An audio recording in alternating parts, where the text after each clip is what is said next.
everybody, an upload on Friday. Why?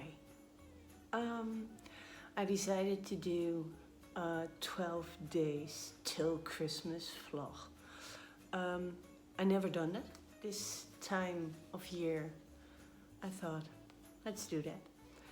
And it's also probably the last videos of 2019.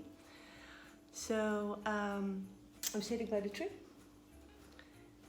because it's Christmas time. What can you expect these next couple of days, almost 2 weeks? Recaps of the 2 races that are coming up.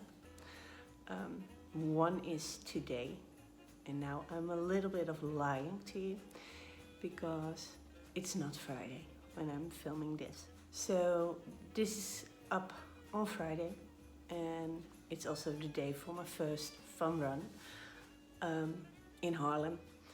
A do-it-yourself videos. One is an old one, but I didn't upload it on YouTube.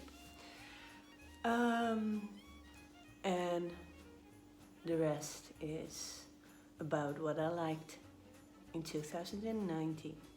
My medals. So yeah, that is what's gonna be the next 12 days. So welcome to my 12 days till Christmas vlogs, and I hope you stay tuned. So thanks for watching and hope to see you tomorrow. Bye guys.